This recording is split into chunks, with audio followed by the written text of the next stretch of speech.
Hello? Good morning. My name is Glenn. I am calling from the Goldfish Incorporated. May I speak to Miranda Cunningham? She's not in at the moment. I'm a colleague.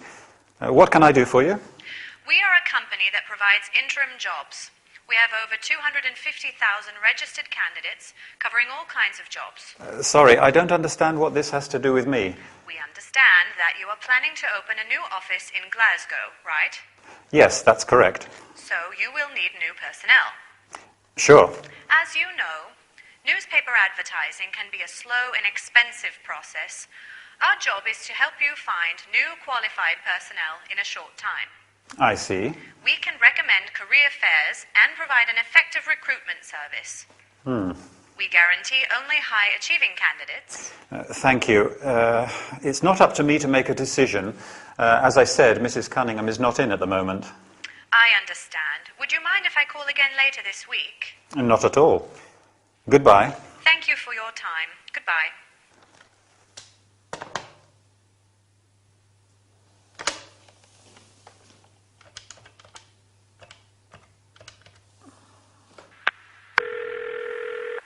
Hello, the Sentinel. How can I help you? Yes, I'd like to place a job ad in your newspaper. Hold the line, please. I will put you through to Mr. Finder.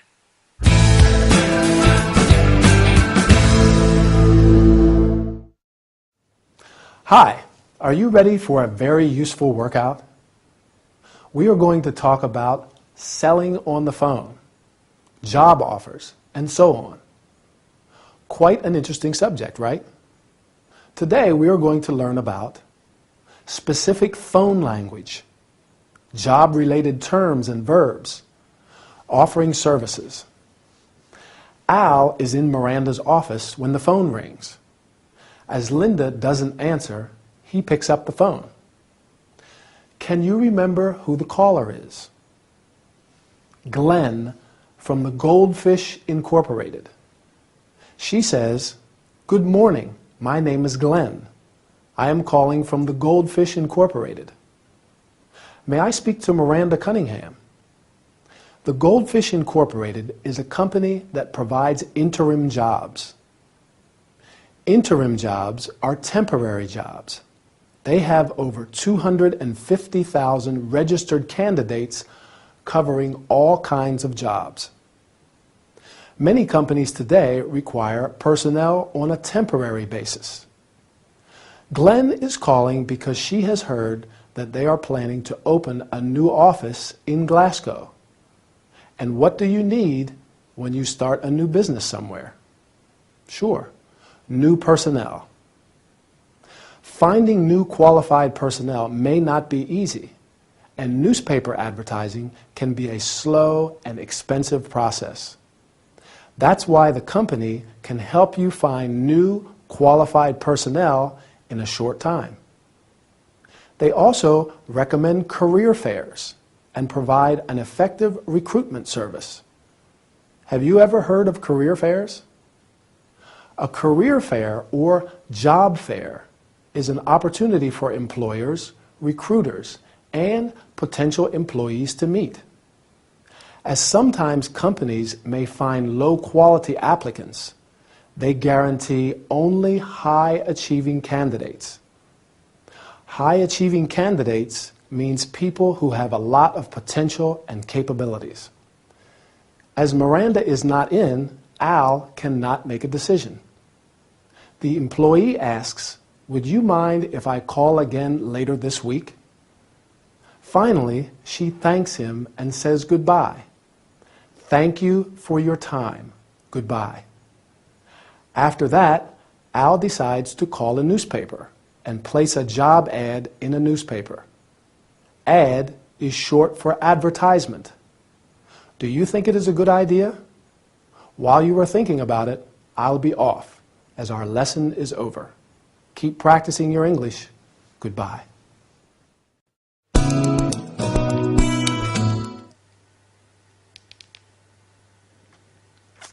Oh, I almost forgot. Miranda is in court and has asked me to check her emails. Okay, Miss Adams. Dear Mrs. Cunningham, I wish to inform you that another unpleasant event has occurred and, let's see, this one. Hi, Miranda. I would like to know the dates and location of the conference on bioethics and health law. Thanks a lot, Janet. Send email to Janet as soon as possible. Oh, help. I have to send an email to all the colleagues. I must tell them that there will be no internet connection from 10 to 12 today. Subject: internet connection failure. Dear colleagues, I am writing to inform you that due to technical problems, there will be no internet connection from 10 to 12 this morning. Let me apologize for the inconvenience. The IT department has guaranteed that by 12, everything will be back to normal. If you have any questions, please feel free to contact extension 335 IT Services. Thank you for your attention. Kind regards. Postscript. I know you are going to hate me. 2 hours without the internet. But it's not my fault. I am just a personal assistant, and there's nothing I can do about it. Lots of kisses. Your friend, Linda. I'm afraid I can't send it like this. Okay, let's write something serious. Miranda would kill me if I sent something like this.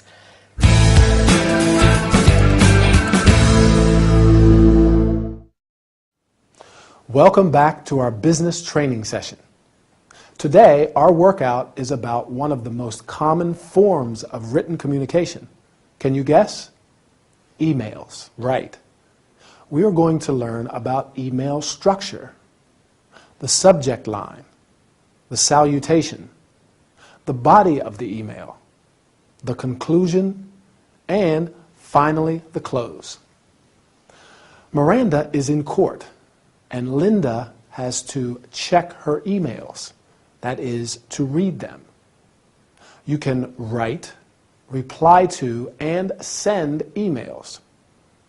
Emails have a precise structure. These include the subject line, where you state briefly what the email is about. Linda has to send an email to her colleagues to inform them that there will be an internet connection failure for some time. The subject line of her email is internet connection failure. If you are writing an email to ask for information, the subject line may be inquiry. If it's about an order, it may be order number 4457FG and so on. The subject line is important because it informs the recipients of the contents of your message. This is followed by the salutation, that is, the opening words. Dear colleagues, in this case, but you can also write hi, hello. The salutation is followed by the body of the email. This section can start in many ways. I am writing to inform you. I wish to inform you. I would like you to know. And when it's a very short message, just a quick note too. After the body of the email, there is the conclusion. Thanks for your attention. In other cases, you may use looking forward to your reply. Hope to hear from you soon. And please write soon. Finally, the close. Do you remember what Linda wrote? Kind regards. Can you think of other ways of saying that? I'll help you. Yours sincerely. Yours faithfully. All the best and best wishes. With my best wishes, I'll say goodbye now as our workout is over. I'll meet you soon for another training session. Adriana, have I told you about the photos for the magazine? What photos? What magazine? A magazine wants to take some pictures of my coffee bar for a series of articles called Secret London. Wow, that's wonderful. Yes, it is. They want to publicize the coffee bars where you can drink a cup of coffee in peace and quiet. Huh, good idea. They will use photographic models in the pictures. Imagine what great publicity it will be for my business. Indeed. Maybe it won't be so secret anymore. Maybe they will want to take pictures of me as well. They may even ask me to be in an advertisement. Why not? I'm only afraid that I won't be photogenic. Oh, I can help you if you want me to. A close friend of mine is a model. Wonderful! I would like to look charming. Oh, no problem. You can flutter your eyelashes like this. This is very appealing. Uh-huh. How can I show surprise? You can raise your eyebrows. Like this. Huh? And when I get indignant? Twitch your nose. Good.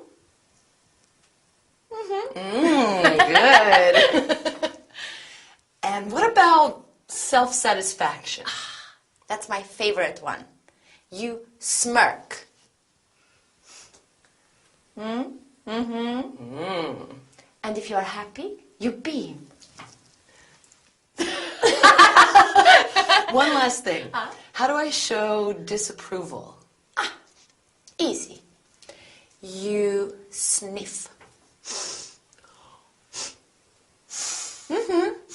It's very effective.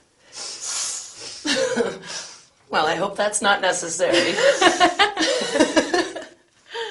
Yeah!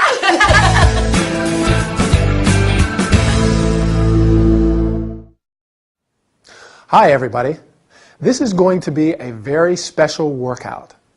Not very tiring, but extremely useful. Today, we are going to talk about body language and facial expressions in particular. We will learn how to be charming and attractive, to show surprise or shock, to express nervousness, to show self-satisfaction and happiness, and lastly, to show disapproval. As you have seen, Emily is given a unique opportunity. A magazine wants to publish a series of articles about Secret London, and they plan to talk about her coffee bar too. As with every magazine, photos will be included in the article. How does Emily feel about it? She is very excited, but a bit worried as well. In particular, she is worried that she might not be as photogenic as she would like to be. I think most of us have been disappointed about how we have come out in photos, right? Luckily, Adriana is there to help. First, Emily wants to be, remember? Charming, yes. When a woman wants to be charming and attractive, she flutters her eyelashes. Did I do that well?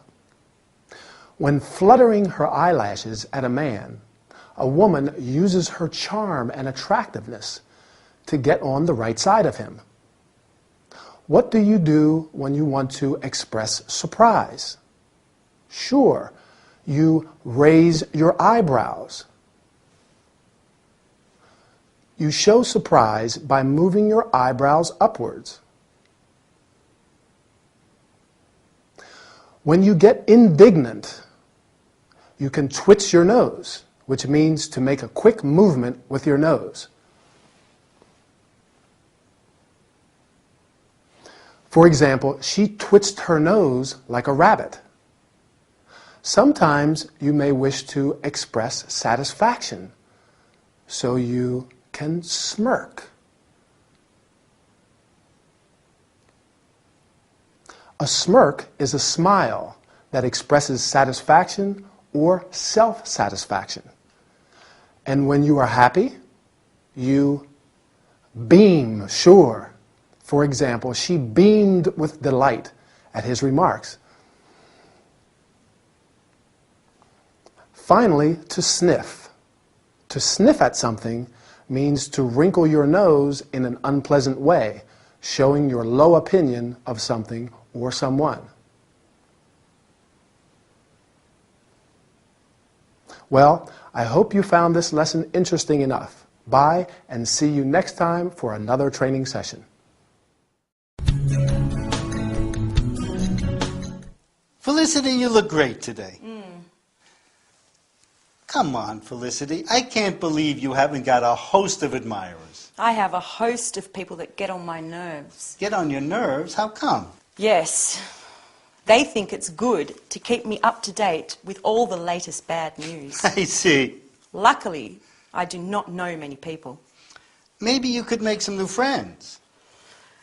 To hear some more bad news, no thanks.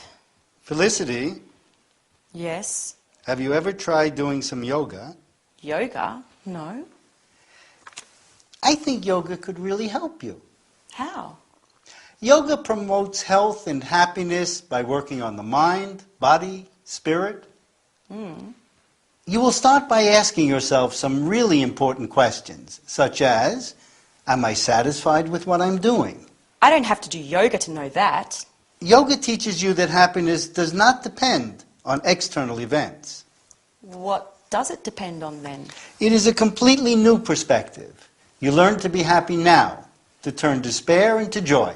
That's really hard to believe. The main form of yoga practiced in the West is Hatha yoga.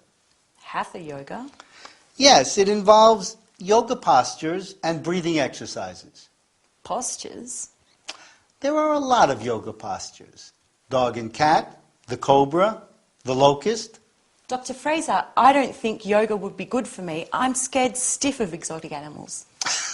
Felicity, but these are just the names of the different postures.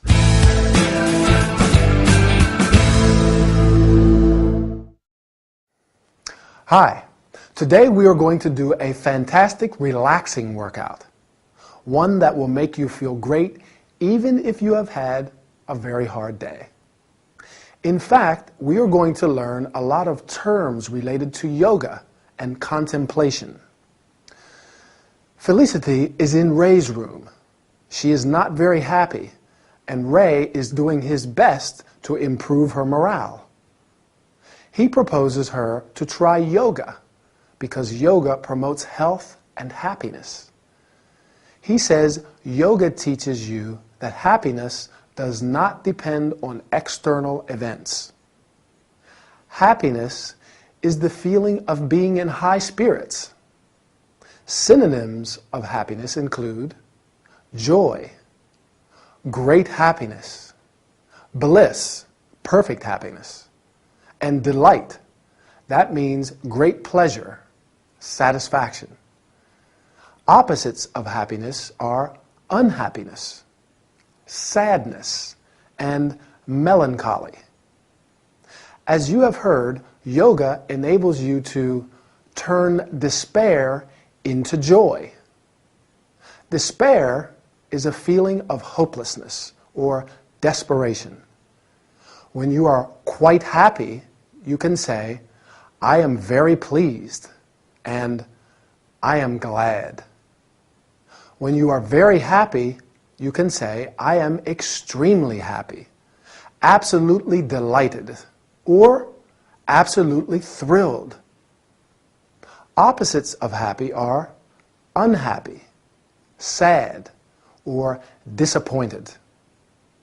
When you are very sad, you can be very unhappy, desperately sad, very depressed, and miserable. I would say that Felicity is desperately sad, very depressed, and miserable. Don't you agree? Yoga may be useful for her. Ray says that Hatha Yoga, the main form of yoga practiced in the West, involves yoga postures and breathing exercises. Posture means a position of the body. Breathing exercises are based on breath, the air taken into or expelled from the lungs. Ray mentions some yoga postures. Do you remember them? Right. Dog and cat, the cobra, the locust. They are simply the names of some postures, not, as Felicity thinks, real animals. I do hope you enjoyed this lesson and feel better too. Don't forget to practice your English. Bye, and see you next time. Look at the cinema listings. There are lots of nice movies showing. How do you know? I read the cinema reviews. This movie must be really unforgettable. Ah, we could go to the cinema if you want to. Why not? Today's Friday, right? Right. We better book seats then. Sure. Have you got a phone number? Let me see where this movie's showing. Here. 0871 971 5682. 0871 971 5682. 5682. How can I help you? Yes. I would like to book 2 tickets for tonight's showing. I am sorry, but I think you've got the wrong number. Oh. Okay. Bye. You must have given me the wrong number. I don't think so. You dialed the wrong number. Okay, try this one. 0871 971 5587. Okay. Thank you for calling the Apollo Leicester Square. For details about movies now showing, press 1. To book tickets, press 2. To talk to customer service, press 3. Oh, my. I hate all this. Thanks for calling the Apollo Leicester Square. Your call is in a queue. Please hold on until one of our operators is free. We are sorry to keep you waiting. Next time we go out to have pizza, okay? Pizza. Sure. This is Mary speaking. How can I help you? Yes, I'd want to book 2 tickets for tonight's showing at 8:30. Can you give me your name and credit card number, please? Oh, sure.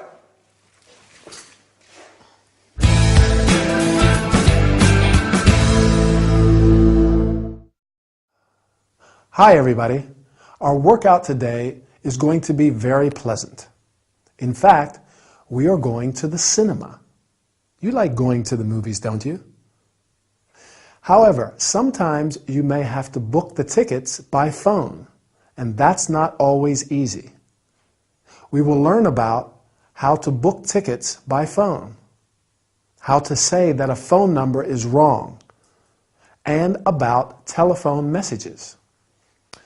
Lucy and Emily have decided to go to the cinema. Lucy has seen the cinema listings. That is, the list of movies that are showing. She reads the cinema reviews or comments on the movies. As there is a nice movie showing, they decide to go. But it's Friday, right? And it's better to book the tickets beforehand. Lucy finds a phone number, and Emily makes the phone call. Unfortunately, she dials the wrong number, and the person who answers says, "I am sorry, but I think you've got the wrong number." Sometimes you may want a specific person, so the answer could be, "I am sorry, there's nobody of that name here." Fortunately, Lucy finds another number. This time there is a recorded message. "Thank you for calling the Apollo Leicester Square. For details about movies now showing, press 1. To book tickets, press 2. To talk to the customer service, press 3. Since there is not always someone on the other end, it is important to learn to understand phone messages." When Emily dials the number, there is another recorded message. "Your call is in a queue. Please hold on until one of our operators is free. We are sorry to keep you waiting." You can also hear, "We are experiencing an unusual volume of calls. Please hold the line." Or, "All the lines are engaged at the moment. Your call is in a queue. Please hold on and your call will be answered as soon as possible." Finally, when she has lost all hope, Emily is able to speak to an operator and book the tickets. Obviously, if she finds her credit card, what do you think? I do hope she finds it and that they will be able to do what they have planned. By the way, I am going to the cinema too tonight. It's a very scary horror movie. I'll tell you about it next time. Bye. Would you like something to drink? Yes, sure. I'd like a natural fruit drink if possible. Gin and tonic for me. Okay. You are from Australia, right? Yes, I am. I'm going there in a couple of months. Do you have any recommendations on what I should see? Sure. I'm from Sydney. Sydney is Australia's largest city and a real cultural melting pot. Interesting. There is a lot to see, but there are some places that cannot be missed, such as the harbour, the Opera House, the historically important area of the Rocks, and the World Heritage Blue Mountains, not far from Sydney. I could lend you a travel guide of the city if you wish. That would be great. But the most important thing is not to miss a party on top of a skyscraper. The view of the city and its harbour is breathtaking. Are you ready to leave? Sure. I have even bought a new camera for the occasion. What I mean is visas, passports, insurance, and so on. Not really. It's essential to have such practical information prior to and during journeys to faraway places such as Australia. That's right. For instance, a visa is required of all visitors to Australia. How can I obtain the visa? I can't remember. Visa regulations change from time to time, so you'd better check on the internet. What about vaccinations? There are currently no specific vaccinations required. Thank goodness. Just one last suggestion. I don't wish to be impertinent, but perhaps it would be a good idea to have a new hairdo before you leave. What? A new hairdo. I am a hairdresser, and a new hairstyle is always important before important changes and experiences. Yes! That is a great idea!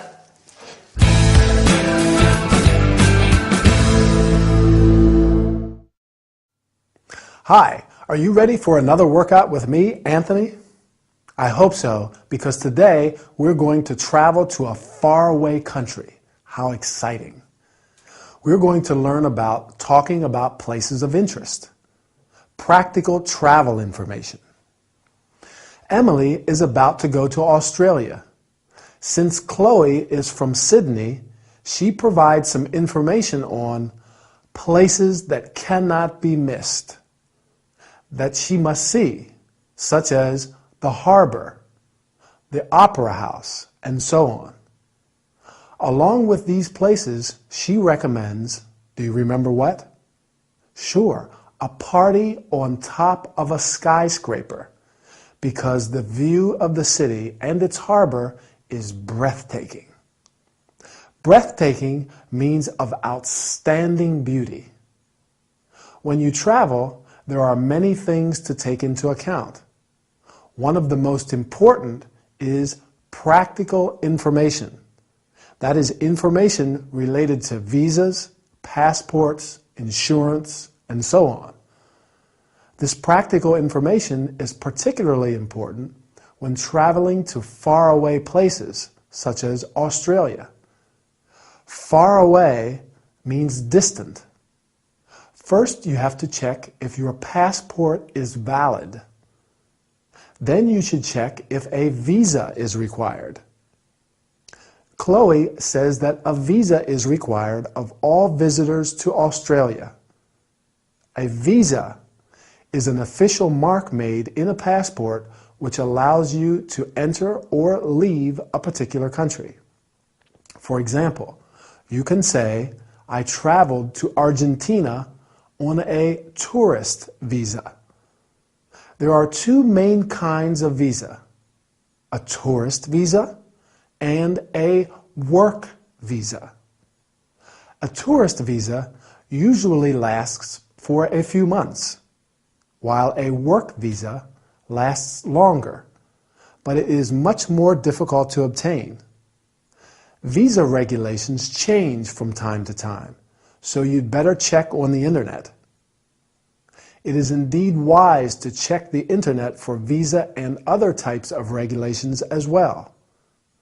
Another very important aspect to take into account is health information.